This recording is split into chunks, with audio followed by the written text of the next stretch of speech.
As the British and Canadian forces in the final weeks of World War II in Europe entered the barbed wire fences of Bergen-Belsen concentration camp, they came across terror and horror everywhere. There were many thousands of unburied corpses and emaciated prisoners who were clinging on to life. Amongst the prisoner population were some of the remaining guard staff who worked at the camp, and they stayed to allegedly maintain law and order. Women such as Irma Grese and Elizabeth Volkenrath were arrested, as was the camp commandant Josef Kramer. But at the end of the war, the captured former guards of Bergen-Belsen were brought to trial, and some were sentenced to death for their crimes. In this documentary, we look at 5 Belsen guards who were executed for their crimes during World War II. To support our channel, please make sure to subscribe. Josef Kramer was born and brought up in Munich inside a middle-class Roman Catholic family. His family would move to Augsburg, where Josef was schooled, and following his education he worked as an apprentice electrician in 1920. He would then later be mostly unemployed, after stints working in a department store and as an accountant.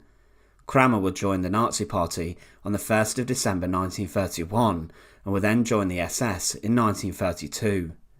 During his strict SS training, he would work as a prison guard, and then when the Second World War broke out, would transfer to guarding concentration camps and inmates who were in prison there.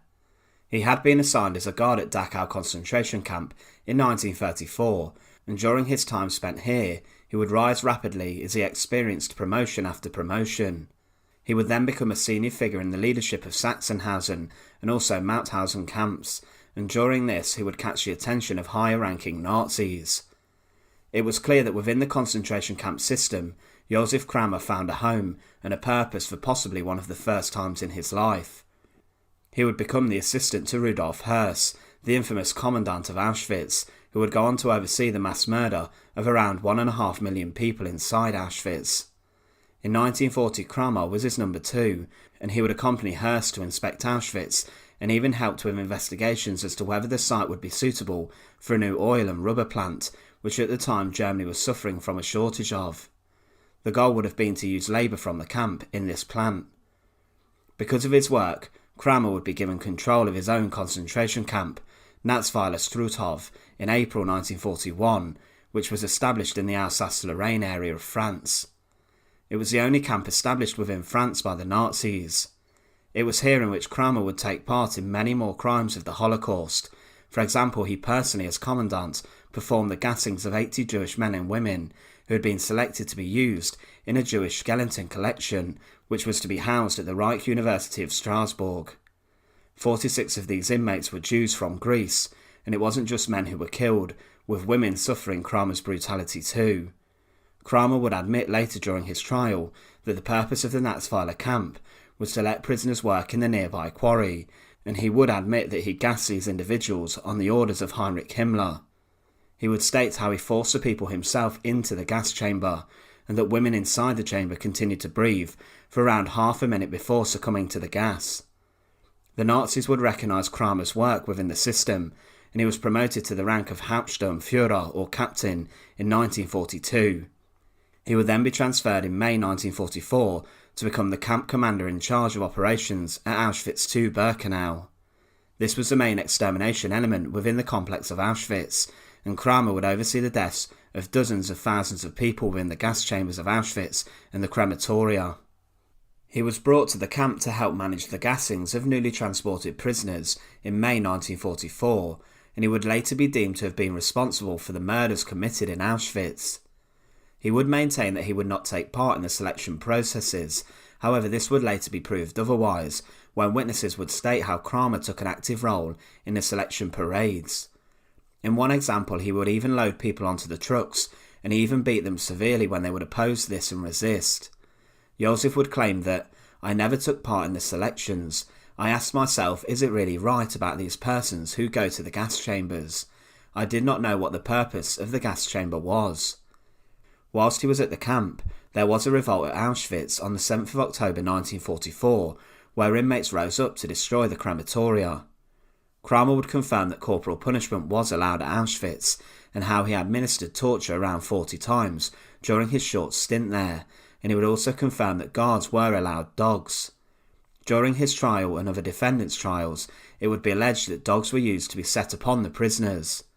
During his time at Auschwitz, it would also be claimed that he lashed someone with 25 strikes of his whip, and that he gave out regular beatings, and that he shot prisoners randomly with his machine gun, and also that he encouraged dogs to be set on the prisoners. It would be at Bergen-Belsen that Josef Kramer would get his nickname of the Beast at. In December 1944, he was transferred from Auschwitz-Birkenau to Bergen-Belsen. The camp had originally been a temporary camp for those fleeing Germany, however had expanded throughout the Second World War. Belsen would not have gas chambers inside it, however the rule of Kramer was so brutal and horrific that he would receive the nickname the Beast of Belsen. Kramer claimed that when he came to the camp, there was not much of an issue with food. However, as new prisoners were transported there, the situation regarding food seemed dire. At the time, the Allies would conduct air raids to bring the Third Reich to its knees, and with this Belsen suffered greatly from a lack of supplies. Also, the weather affected the ability to get supplies quickly to the camp, but the main problem with supplies was caused by the overcrowding. The Red Army were advancing quickly towards Germany, and because of this, many of the prisoners in camps in the eastern occupied territories were moved to Belsen. Around 85,000 prisoners were transported in cattle cars or force marched to Belsen. In July 1944, before Kramer was commandant, there would be 7,300 prisoners, but after there would be 60,000 by April 1945. With the sheer overcrowding and the German defeat appearing on the horizon, the administrative systems of the camp broke down, but Kramer would continue to try and rule. In March 1945, he would ask for help and resources, as at the time 250 to 300 inmates a day were dying from a horrendous typhus epidemic, which was running riot throughout the camp. Prisoners kept being drafted to Belsen, however the end for the camp was on the horizon. With the collapse of administration, and also with the war heading for a defeat for the Third Reich, many of the guards abandoned their duties and would flee the camp, leaving the inmates to fend for themselves. Kramer would refuse to leave the camp, and when Belsen was liberated by the British, he even took the British on a tour of the camp to inspect the horrific sights which greeted them. Huge piles of corpses and death surrounded them, and the scenes were incredibly desperate, with mass graves being filled in and full, with nowhere to bury those who had recently passed away from the conditions. The British would find barracks filled with prisoners, some too emaciated to even walk, and disease was a huge problem inside the camp still. Kramer, because of this, was then imprisoned and held at Hamlin prison. He was placed on trial for his involvement in the war crimes, and during this, information would come out about how horrific the Beast of Belsen truly was. He would routinely just beat and kick prisoners who were too weak to work, would select those who were to be gassed, and would encourage guards to tear prisoners limb from limb.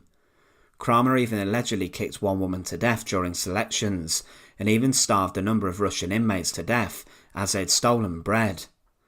Kramer, also at Belsen days before liberation, would shoot and kill 2 prisoners who found some rotten potatoes that were lying on the ground, and his activities in Auschwitz would also come to light. For all of his cruelty, he was sentenced to death and was to be hanged at Hamlin prison by Albert Pierpoint on the 13th of December 1945. Along with 10 of his guards, the Beast of Belsen would be hanged. The executions began at 9:30 a.m. and were continued throughout the day until 4 p.m.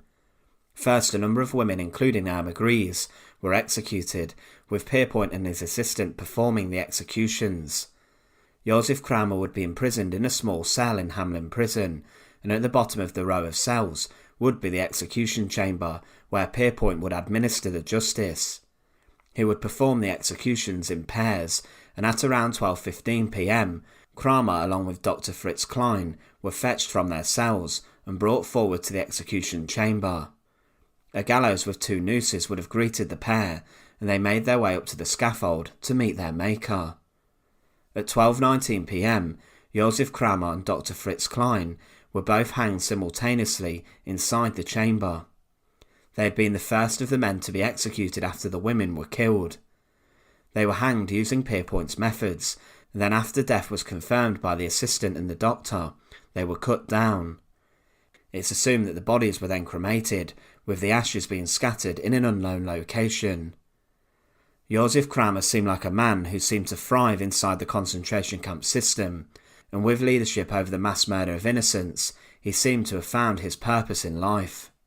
He inflicted a huge degree of suffering and barbarism on thousands whilst in command of different camps, and he made dozens of thousands of people's lives much worse.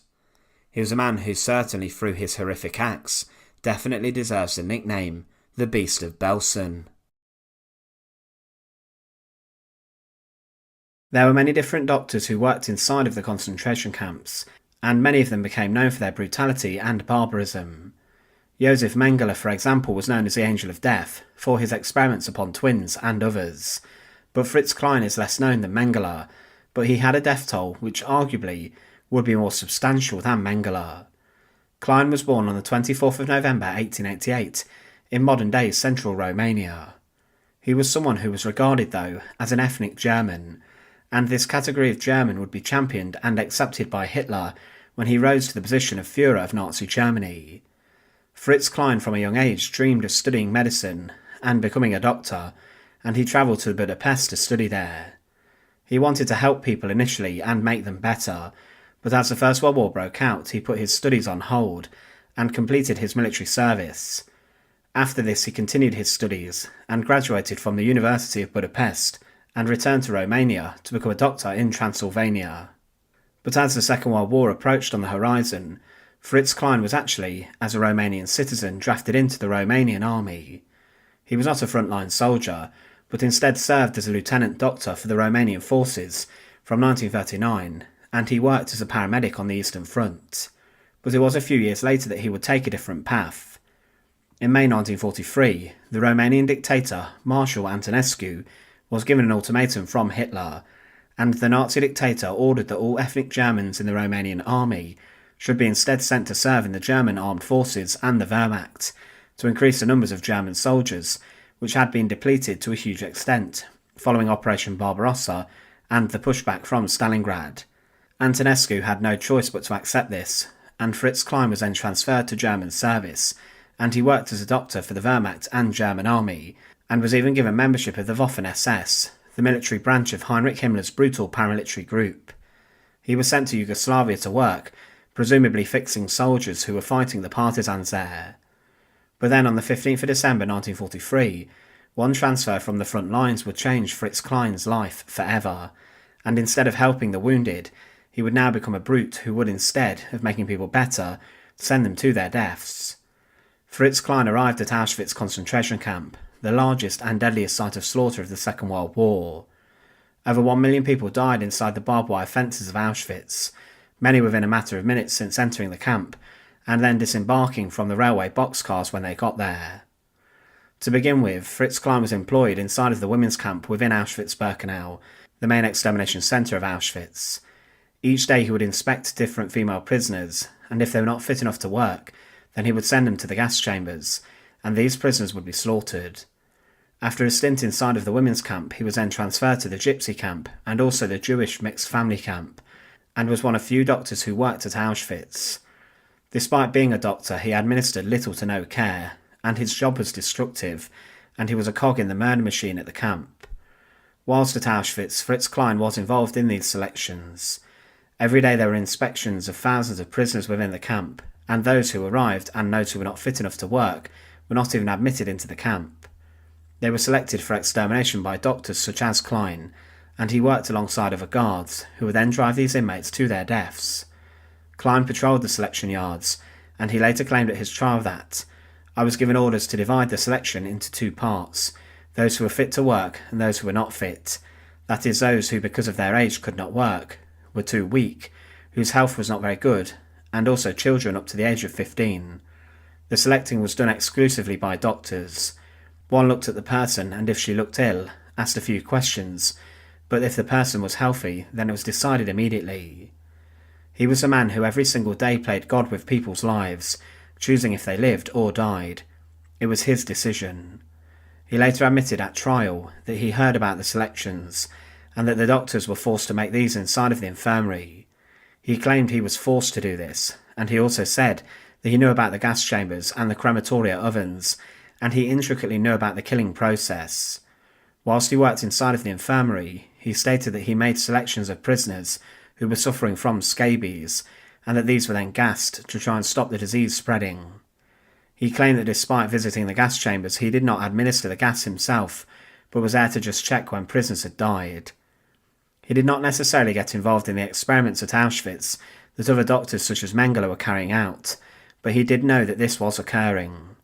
Klein was more of an operational doctor who was needed to select the inmates, and he did not necessarily get involved in experiments and more detailed medical studies. He was there to just sign off on the deaths of thousands. Klein stayed at Auschwitz for around 2 years, and in 1945, with the Red Army on the horizon, he was evacuated from the camp and accompanied a transport for Bergen-Belsen concentration camp. The condition of Belsen was terrible, and the site was suffering with huge overcrowding and a lack of food and water. Klein stated that the conditions of the hospital at Belsen were primitive and non-existent, and he was in the midst of a huge disease outbreak, which was claiming the lives of hundreds every single day. A serious typhus epidemic swept through Belsen, but the SS staff did little to nothing to prevent people dying. Fritz Klein at his trial made out he had given food and milk to children and those who were sick, but this was simply not the case, and he stated that the conditions of Belsen were much worse than at Auschwitz, despite the fact there was no gas chamber at Belsen.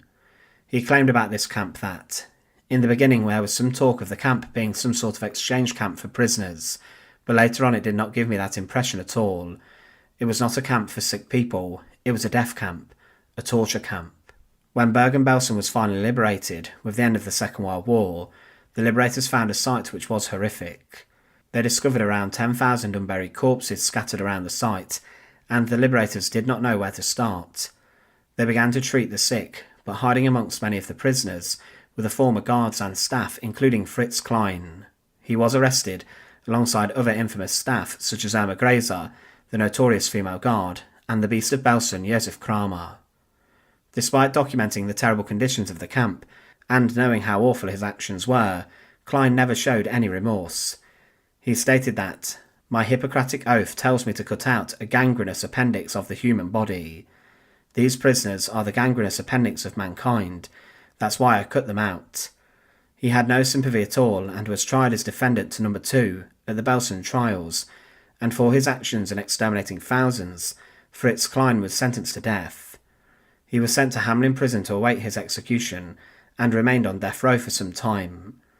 As mentioned, experienced British executioner Albert Pierpoint was the man to hang the condemned Belsen defendants, and he met with Klein days before his execution to calculate his height and weight and the drop required through the gallows to snap his neck.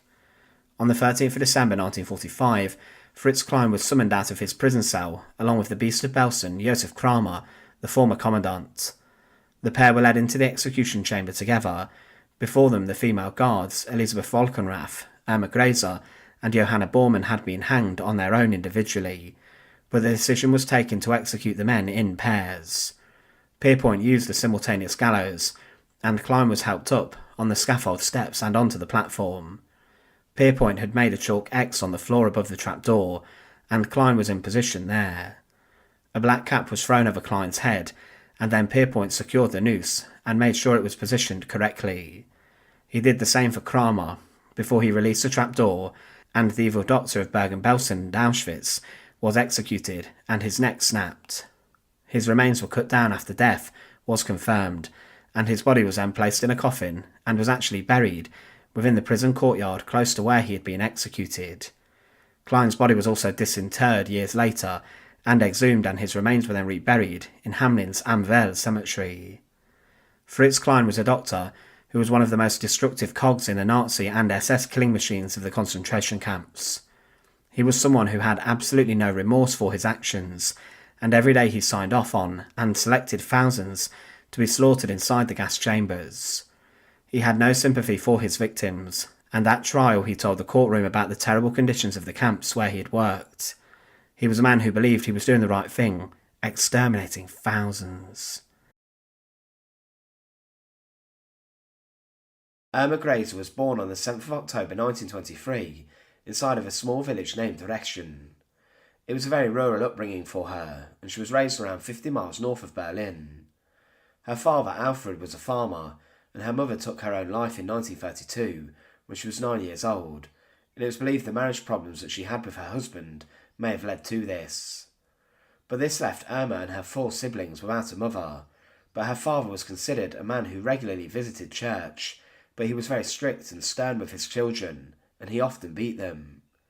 But he was a man who had a lot of bad feelings towards the Nazis and the rise of Hitler, and he banned his daughters from joining the League of German Girls, the Nazi youth group for young women, where they were taught how to be a housewife and a mother.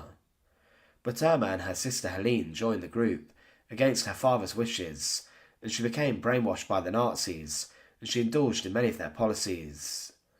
Irma began her indoctrination at the age of 10 when Hitler came into power, and her father had no choice over this, as at the time Nazi education was introduced in all elementary schools. Irma would become an ardent Nazi even at a young age, and at the age of 14 she left school after leaving home.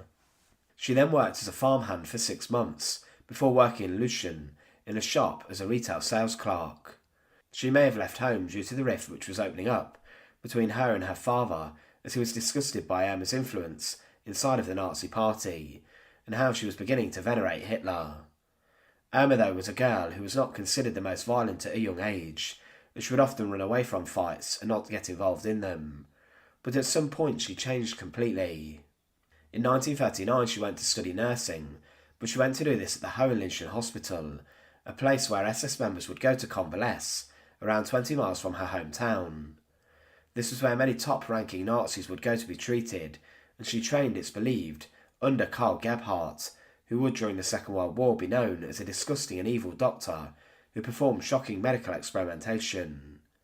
He too would later be executed for his crimes, but it's believed that Irma may have been party to some of these experiments and may have watched as she tried to become a nurse.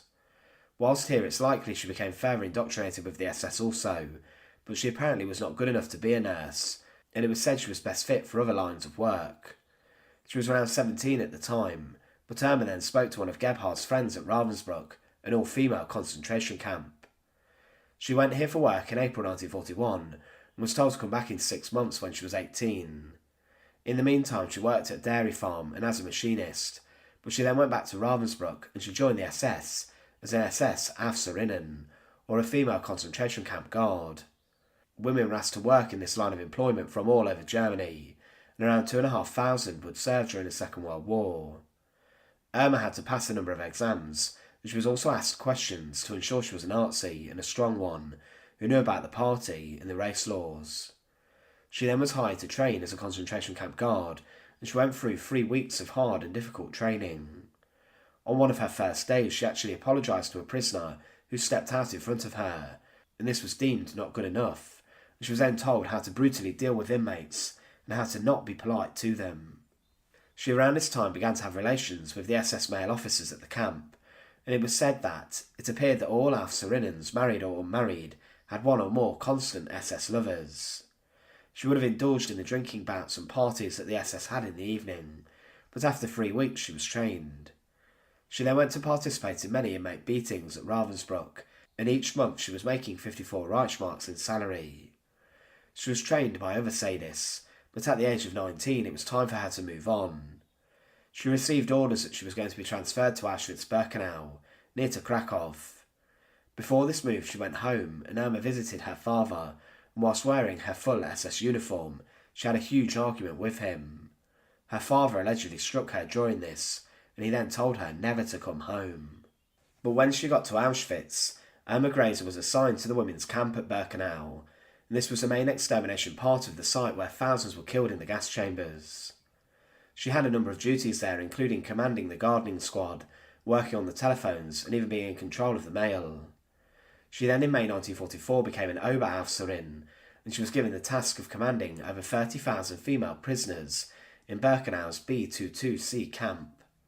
She then in this role became infamous, and she would wear heavy boots and would carry her pistol and whip at all times. Grese became known as a beautiful beast, or the blonde angel of hell, and she often wore expensive perfumes and tormented the women on a daily basis. One former doctor of Auschwitz described her as the most beautiful woman I've ever seen. Her face has an angelic clarity, and her blue eyes were the liveliest and most innocent eyes imaginable. Another said, it defied belief that such a pretty girl could be so cruel. When she walked through the camp with a whip in her hand, she was surrounded by a cloud of choice perfume. Grese often stole valuables and clothing from the prisoners inside Auschwitz, but she would use her weapons to kill. She would use her whip to attack the women, and sometimes these injuries led to infections, which women would suffer.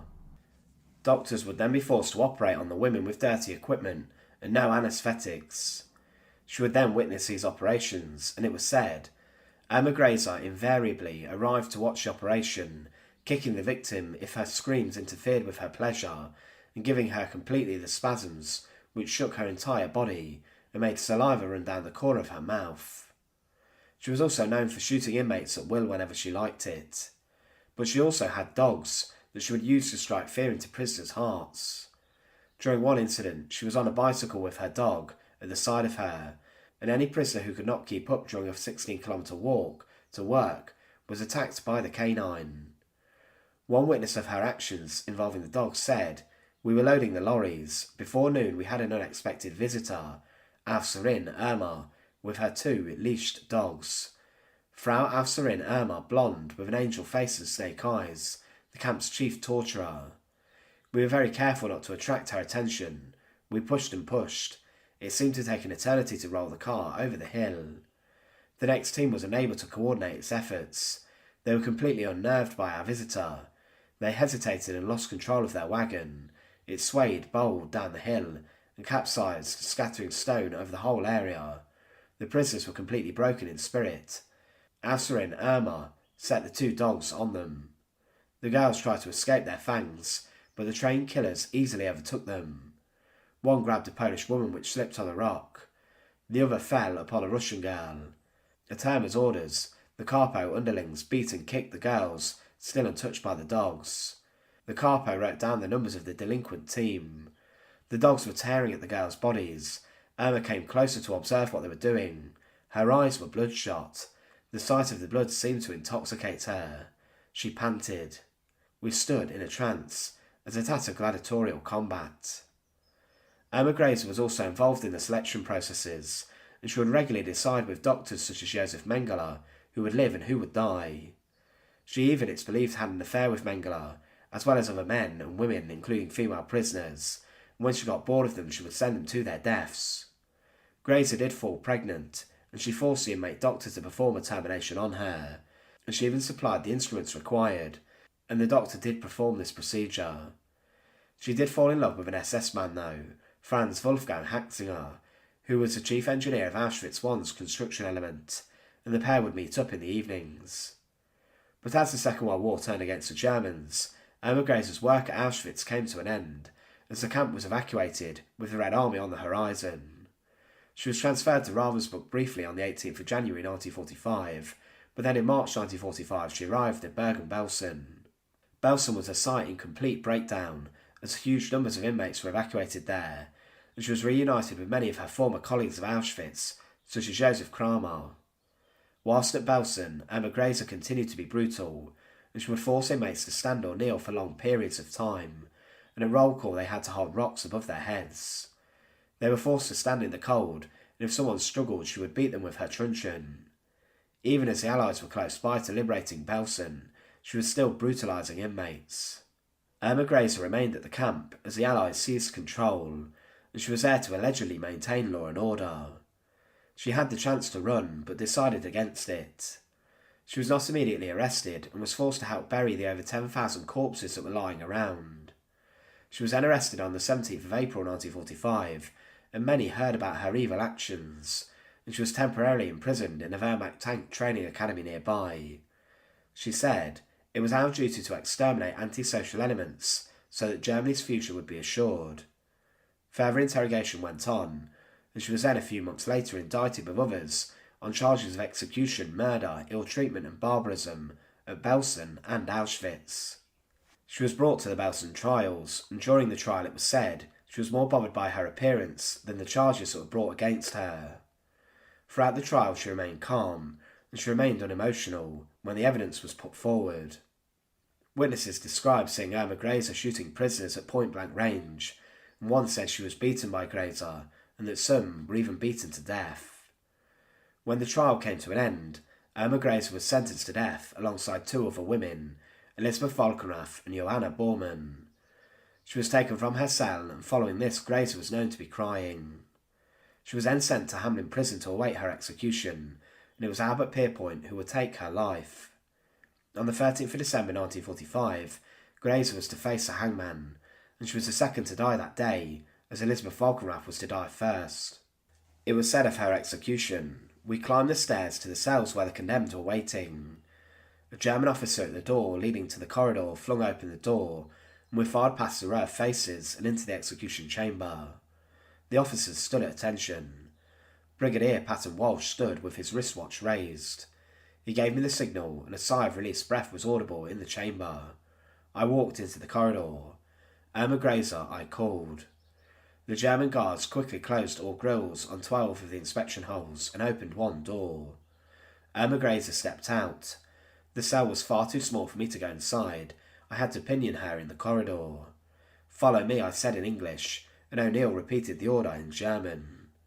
At 9:34 a.m, she walked into the execution chamber, gazed at a moment for the officials standing round it, then walked into the centre of the trap, where I had made a chalk mark.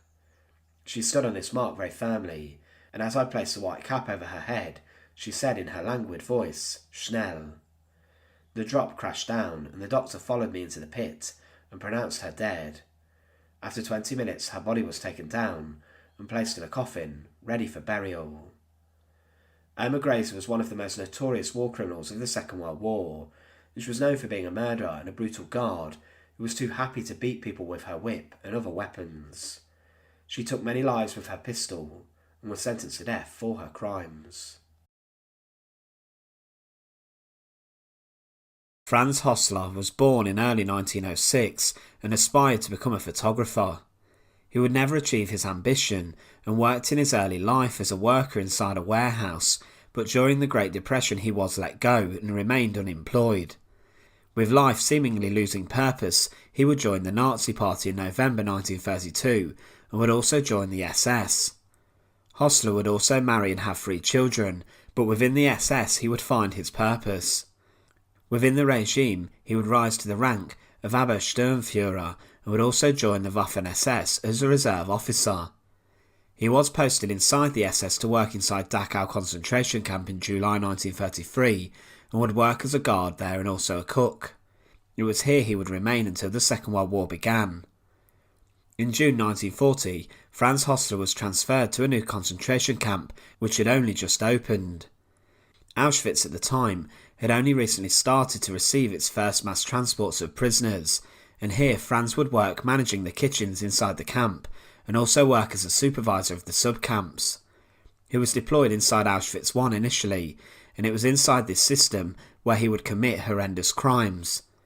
Hostler would state initially when he came to Auschwitz it was a very small camp, with only 3 blocks surrounded by barbed wire and around 400 prisoners.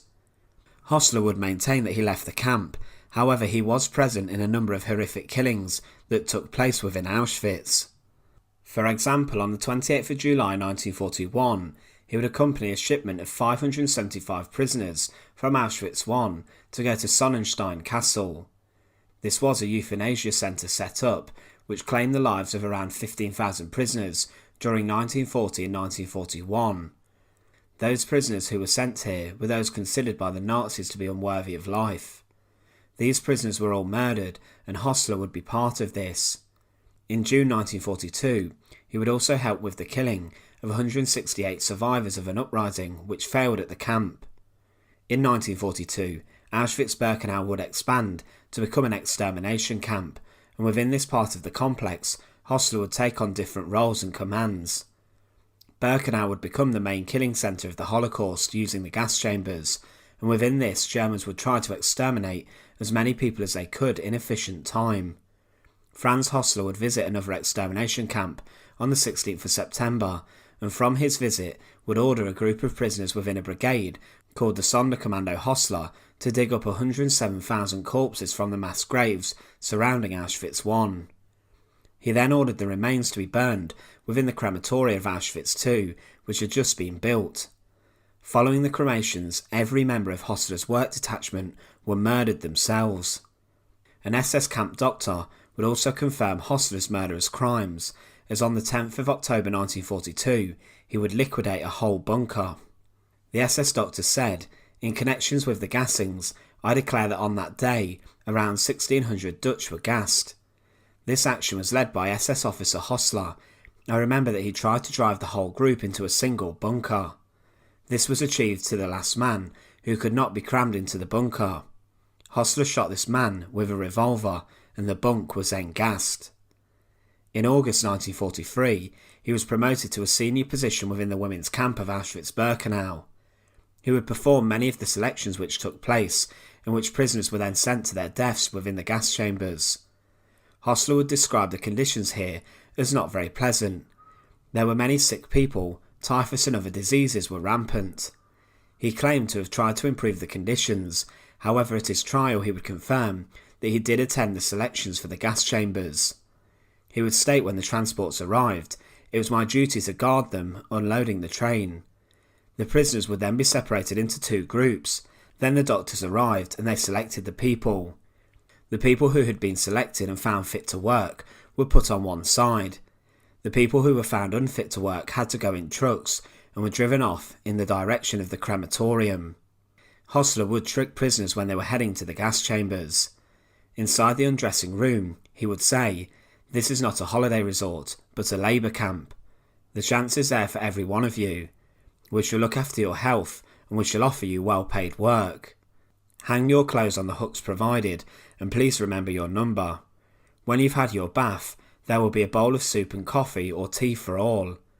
Of course, instead of this, the prisoners were just sent to the gas chambers and murdered within minutes. Hostler would continue to make selections and force prisoners to their deaths. He would also execute prisoners who would revolt and refuse to work. In particular, he would execute 4 women who rose up against the guards. With regards to the selections, he would show no mercy, telling people they had lived too long before they were sent to the gas chambers.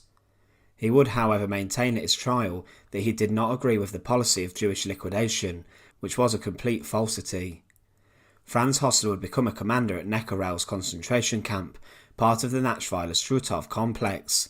However, in January 1945, the Red Army would storm west through Nazi-occupied territories, and Hostler was made a camp leader of the Mittelbau-Dora concentration camp.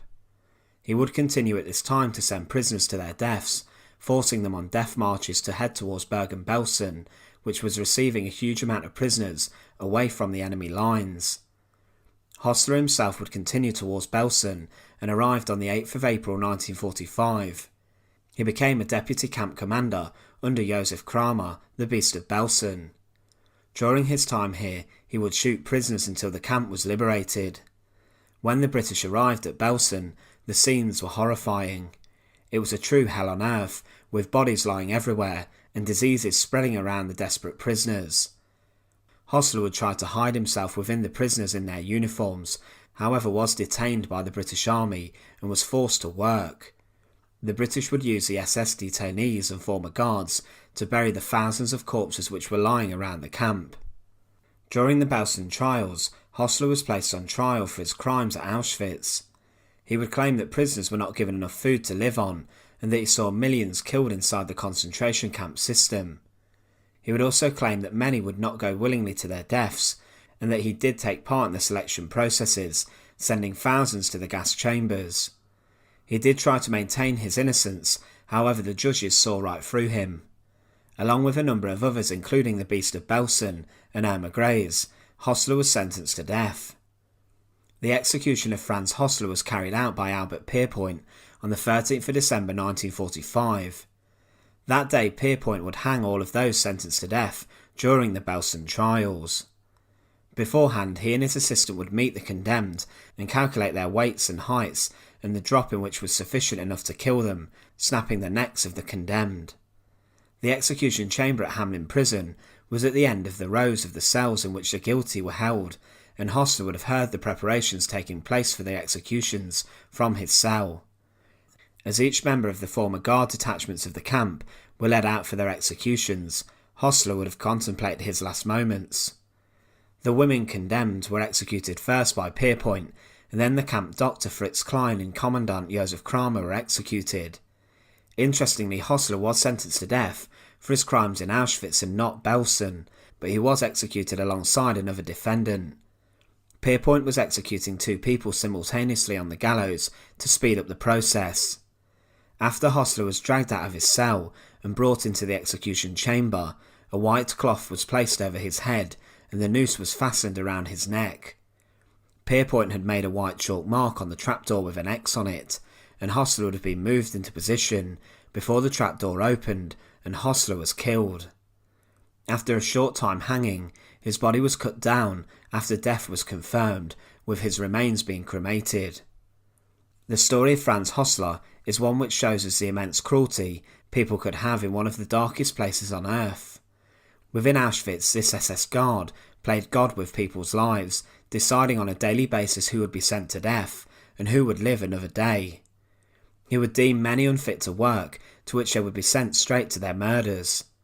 Hostler was a despicable man, whose execution seems to be a justified one. Born Elizabeth Merlau, she was the daughter of a forest worker, and Elizabeth was part of a large family, having a number of siblings. After she finished school, she worked as a nanny and a cook from 1933 to May 1938, and then afterwards she became a hairdresser. Before the Second World War occurred, she became inspired with the politics of the Nazi Party and became ingrained with the policies outlined by Adolf Hitler. She signed up for the SS retinue at the start of October 1941 and worked as an overseer initially at Ravensbrück concentration camp. Ravensbrück was a camp strictly for female prisoners that was opened by the Nazis, and she worked under Dorothea Binz. She was trained to be an Aufseherinnen, and she had to keep an eye on the prisoners to ensure that no one escaped. In March 1942, Elizabeth Volkenrath applied for a transfer from Ravensbrück to Auschwitz, the huge extermination and labour complex in which the final solution was implemented within. It was planned for Auschwitz to be one of the main extermination camps, responsible for massacring as many people as the Nazis required.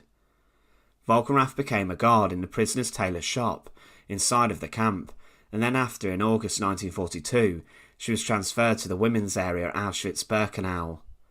Birkenau was the main extermination element of Auschwitz, but shortly after, she was taken ill. Elizabeth Volkenrath was stricken down with a case of typhus and ended up in hospital. After this, she took office inside the parcel post in Birkenau from the end of December 1942.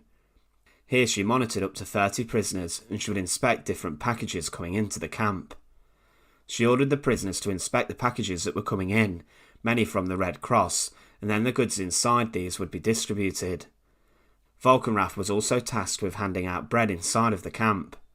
She remained at Auschwitz-Birkenau until September 1944 and was then transferred back to Auschwitz I, becoming the camp leader of the women's area. She was promoted to the superintendent of the women's camp and remained in this position until Auschwitz was evacuated. In terms of what Elizabeth Volkenrath did at Auschwitz and other camps, she was accused of a number of despicable actions.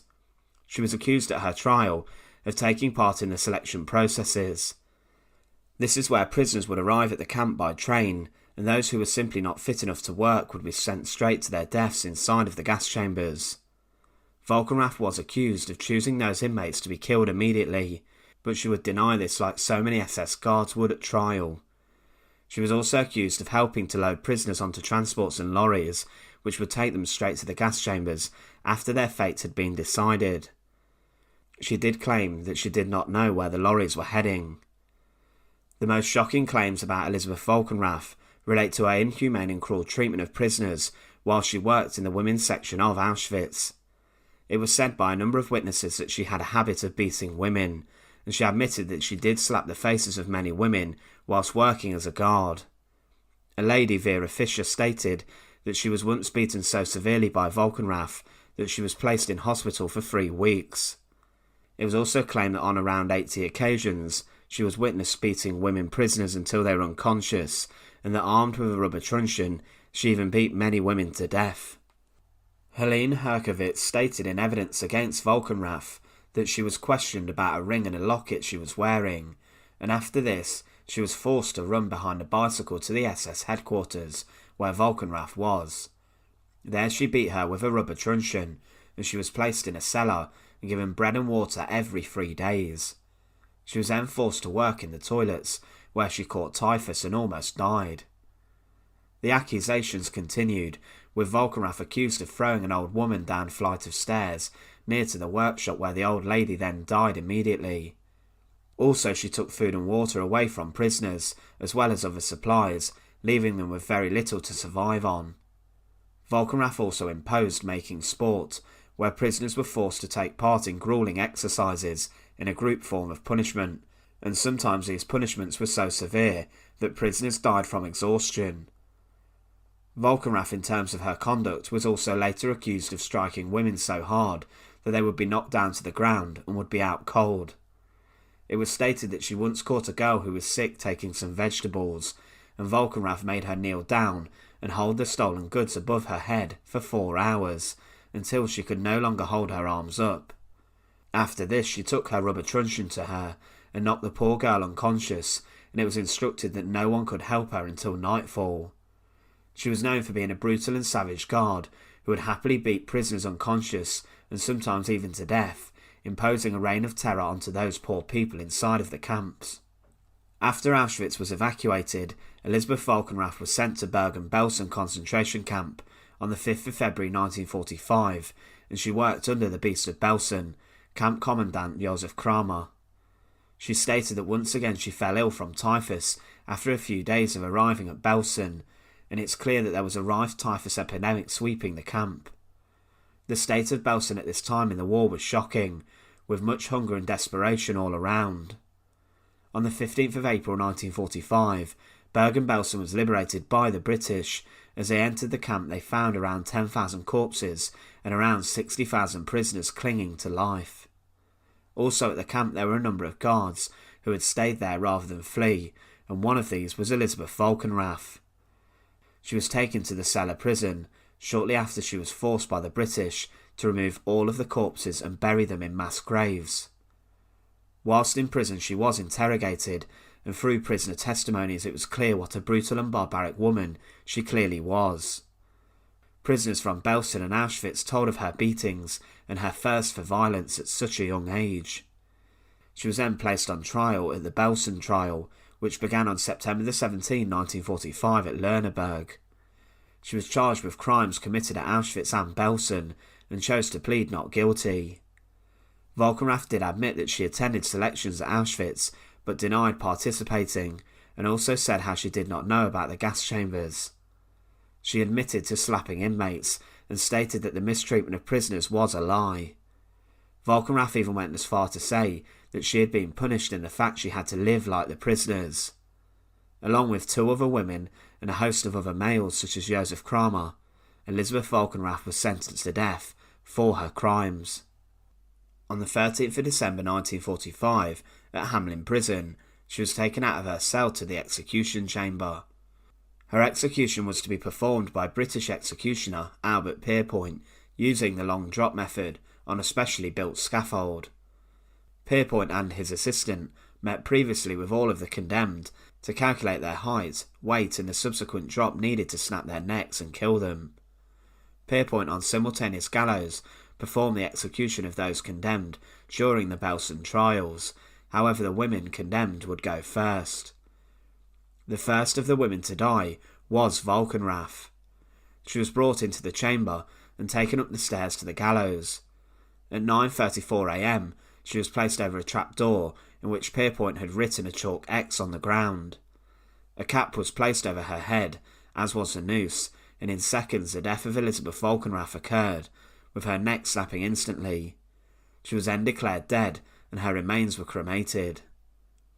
What is shocking about Elisabeth Volkenrath is the immense thirst for brutality she had at such a young age. When she was taken to the gallows, she was merely just a 26-year-old woman.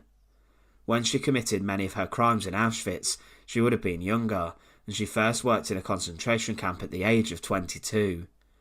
It seems that despite volunteering, she had a real passion for inflicting barbaric punishment onto prisoners, and she seemed like a woman desperate to wield her power over the innocent suffering.